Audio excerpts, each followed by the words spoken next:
¿Qué tal? ¿Cómo están, estimados y estimadas estudiantes champanistas? Reciban el saludo cordial de su profesor Luis Basauri Castillo. Y en esta oportunidad vamos a hablar de un tema que tiene que ver con la sociedad, tiene que ver con la economía entonces aquí en Latinoamérica y también acá en nuestro territorio peruano, como lo fue una clase social, un sistema económico que imperaba el capitalismo y también la aparición de la oligarquía en el Perú y más adelante también lo que Jorge Basadre Grumman, el historiador peruano, hablaba acerca de la república aristocrática. Muy bien, ¿qué es la oligarquía? La oligarquía es, digamos, un sistema económico de gobierno donde concentran el poder solamente en un grupo pequeño, enriquecido, un grupo de élite, ¿no? Que se llama pues oligarquía. En otras palabras, la oligarquía es la concentración del poder en manos de unos pocos, claro, enriquecidos, ¿no? Pertenecientes a una misma clase social. En el Perú se empezó a vivir ese tipo de ambiente después de la guerra con Chile. Y luego ya a fines del siglo XIX, la oligarquía establece un dominio casi absoluto sobre la sociedad peruana, esto según Burga, ¿no? Que, bueno, pude escribir este aspecto de la oligarquía en el Perú.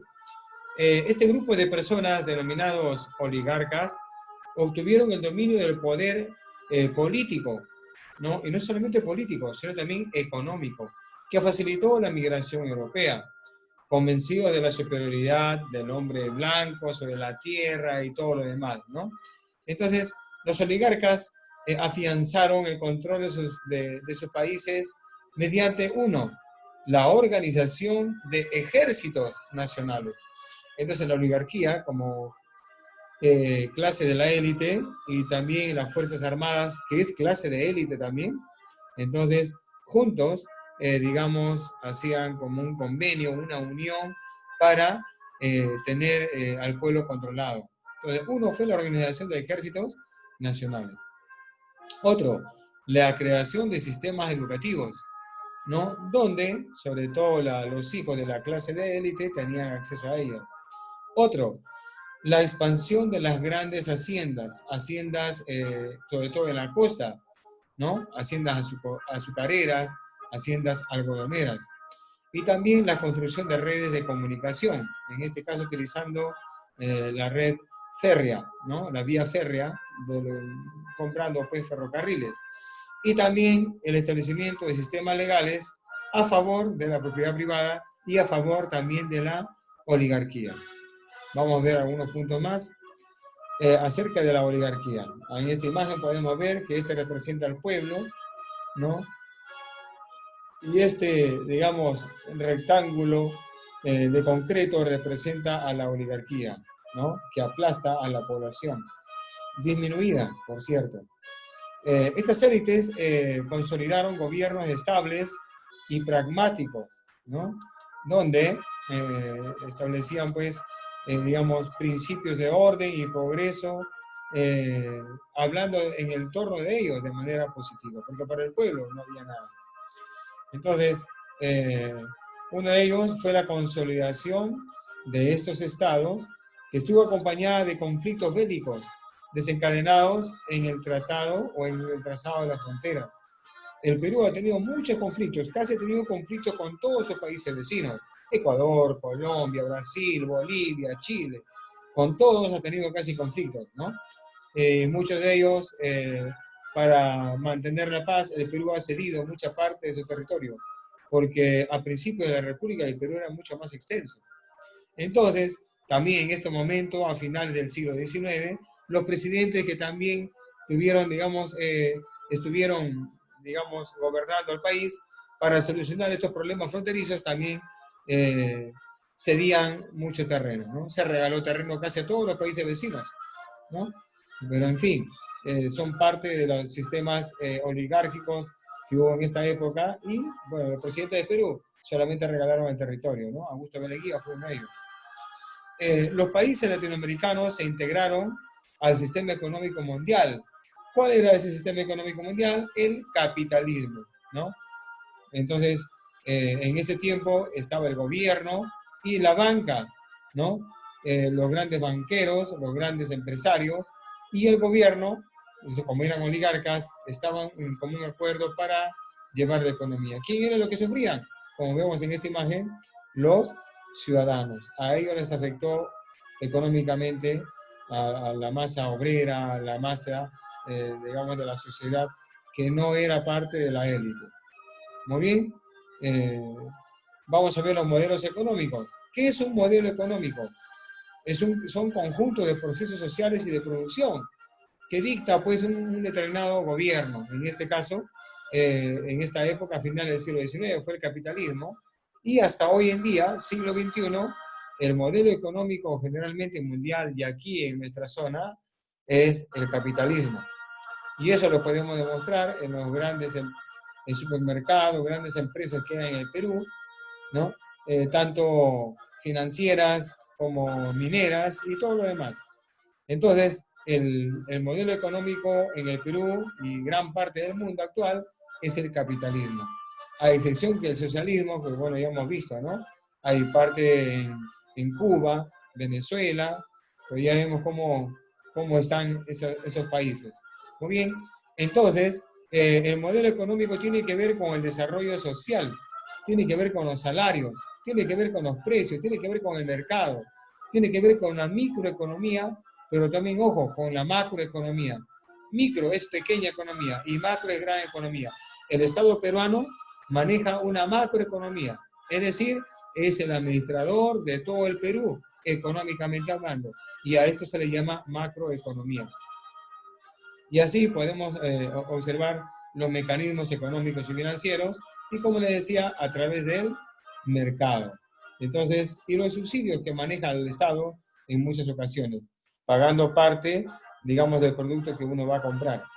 Entonces, un modelo económico entonces viene a ser procesos sociales y de producción en un determinado país.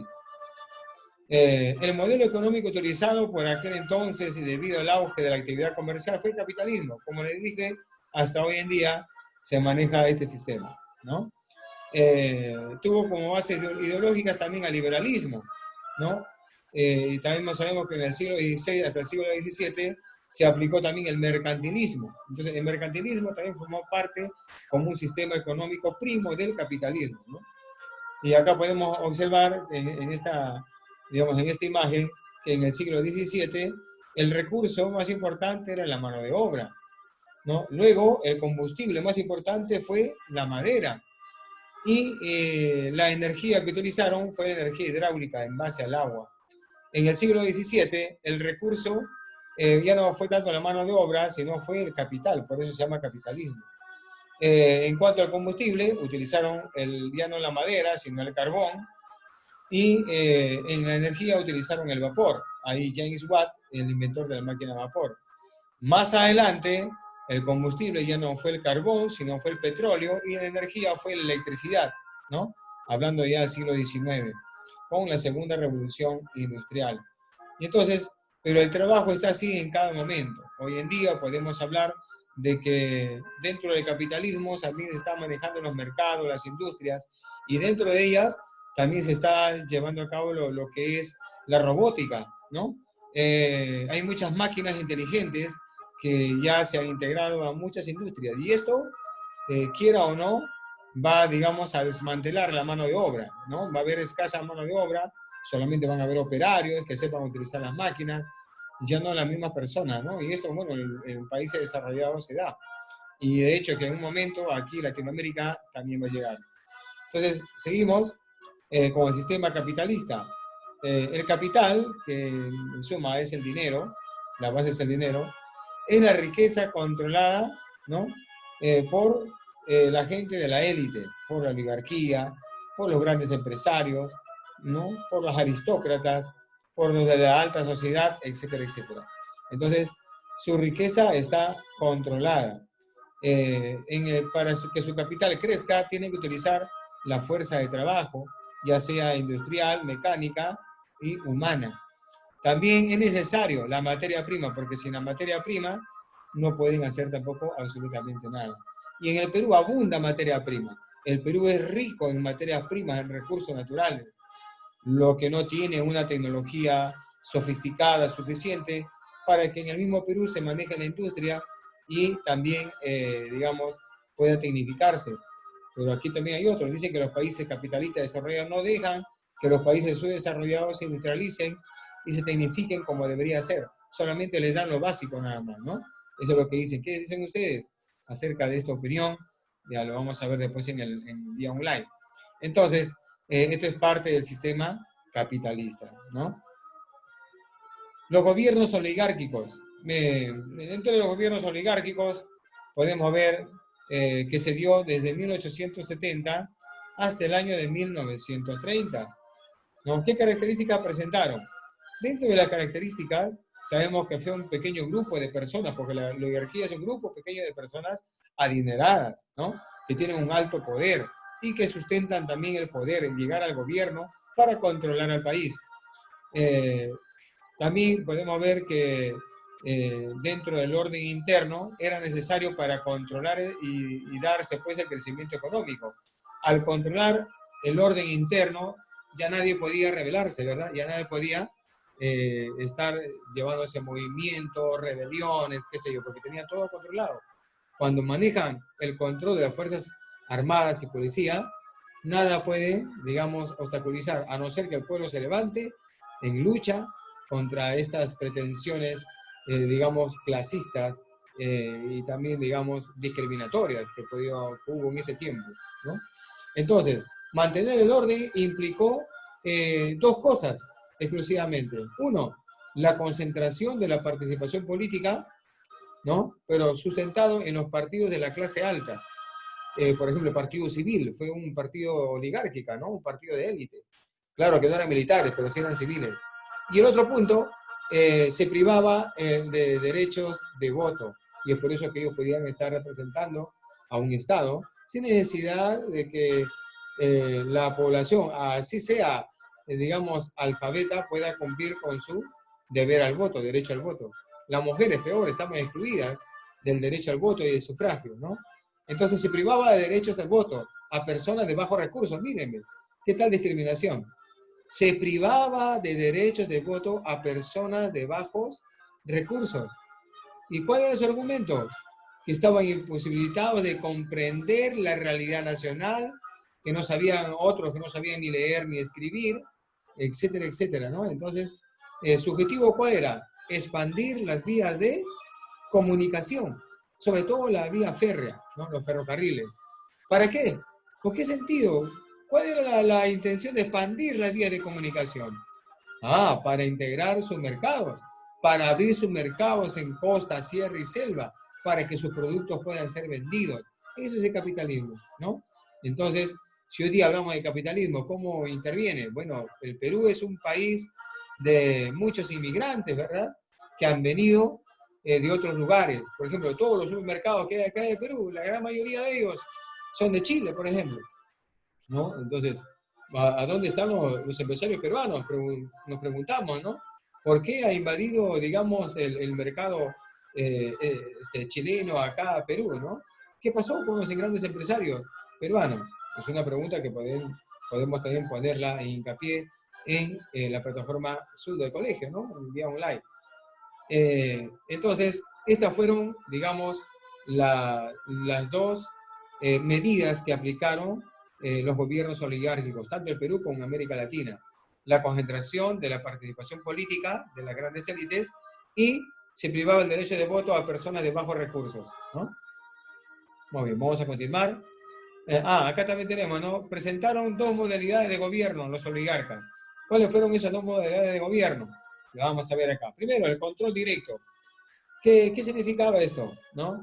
El control directo. Es decir, terminaba la presidencia de alguien, ahí mismo entraba otro oligarca y después otro oligarca, ¿no?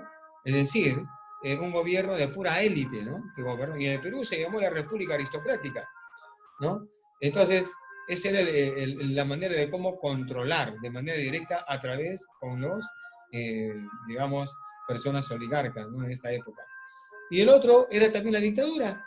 Era lo más fácil. Claro, si tenías el control del ejército, el control de la policía, bueno, podías ser autoritario, ¿no? Y hacer lo que tú quieras, ¿no? Entonces, las dictaduras, ¿no? Surgieron en esta parte también de Latinoamérica, en Chile, en Argentina, en Perú, en México, en Guatemala, El Salvador. Hubieron muchas dictaduras, ¿no? Y después la gente se va a sublevar, porque como dice el dicho, no hay mal que dure 100 años, ni cuerpo que lo resista. En muchos casos había especies de alianza o pacto de ayuda mutua, ¿no? Por ejemplo, un pacto entre Porfirio Díaz, ¿no? En México, el pacto que se hizo con Antonio Guzmán Blanco en Venezuela y Manuel Estrada Cabrera en Guatemala, en cuanto a dictaduras hablamos. Pero vamos con el Perú ahora. ¿Qué pasó en el Perú? Ya. Las consecuencias de la derrota de la guerra con Chile, después de la guerra con Chile estamos hablando ya, Nicolás de Piérola, apoyado por el gobierno civil, dio un golpe de Estado contra el gobierno de Andrés Avelino Cáceres de declararlo un gobierno aristócrata, no pegado al pueblo, sino a los grandes empresarios. Y con Nicolás de Piérola se inicia en el Perú en 1895 lo que el historiador peruano Jorge Basadre Groman dijo llamarse la República Aristocrática, a partir de Nicolás de Piérola. Muy bien, una vez en el poder, las oligarquías latinoamericanas mantuvieron su control de la sociedad, ¿no? A través de mecanismos represivos y políticos. O sea, no fue nada fácil. Hubo dictaduras, hubo un control excesivo, autoritarismo por completo. Entonces, ¿cuáles fueron los mecanismos que utilizaron estos presidentes oligarcas? Fueron la represión, una de ellas, ¿no? La represión, es decir, las Fuerzas Armadas y las policías permitió contar con una fuerza progresiva destinada a contener las rebeliones urbanas y campesinas. Entonces, ¿hacia dónde apuntaba la represión? Hacia aquellos que estaban en contra del gobierno. ¿Y a quiénes utilizaba? ¿En quién se amparaban los gobiernos oligarcas? En el ejército, en la policía, y ellos pues mandaban a repeler cualquier intención de rebelión, tanto en la ciudad como en los campesinos. El otro, digamos, mecanismo que plantearon los oligarcas fue el mecanismo político, es decir, se restringió el voto de la población masculina alfabetizada en países donde la abrumadora población era analfabeta. Entonces se conformaron partidos políticos oligárquicos que se alteraron en el poder. Se alternaron unos a ellos, ¿no? Durante ese tiempo. Entonces, fueron estos dos los mecanismos principales de la oligarquía al llegar al poder, ¿no? Un mecanismo represivo de control de la ciudadanía y un carácter político, donde le decía, no se permitía el derecho al voto por ser una zona de analfabetos o porque no tienen buenos recursos económicos. Fatal, ¿no? Vamos a continuar.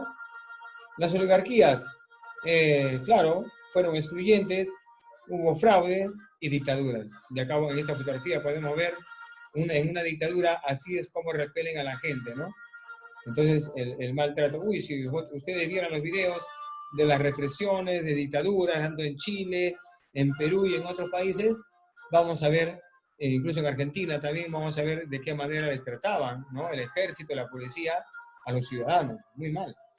Entonces, los regímenes oligárquicos eran excluyentes de la mayoría de la población, no tenían derechos políticos, ¿no? Además, las masas campesinas, digamos, no les tomaron en cuenta, y a pesar que ellos eran, digamos, la base de la economía peruana, ¿no? Entonces, incursionaron más que todo por la empresa privada, ¿no? También la legislación solo limitaba los derechos electorales, ¿no? a los ciudadanos. El requisito era la alfabetización para ser elector en países con una tasa de analfabetismo que sobrepasan el 80%. Por otro lado, el funcionamiento efectivo de los sistemas electorales estaba plagado de fraudes e irregularidades. Se dice, por ejemplo, de que aquí durante los gobiernos militares y después con Alberto Kenya, Fujimori, hubo fraudes electorales, ¿no? Por eso que Fujimori ya había ganado en 3 procesos electorales. Y en el primero se dice, bueno, ya ganó, porque bueno, era desconocido, la gente no lo conocía, él era un ingeniero, pero al final ganó, y después se puso con la oligarquía, se puso con la clase alta, ¿no? Y bueno, se dice que también él hacía estos fraudes electorales, ¿no? Dentro de la cúpula política y sus asesores políticos que tuvo alrededor de él. Muy bien, de esta manera hemos llegado a la parte final, esperando pues que te haya servido esta información acerca de la oligarquía en el Perú, la oligarquía en Latinoamérica, y bueno, pues más adelante vamos a ver también los movimientos que se despertaron, que hubieron antes las dictaduras, ¿no? Muy bien.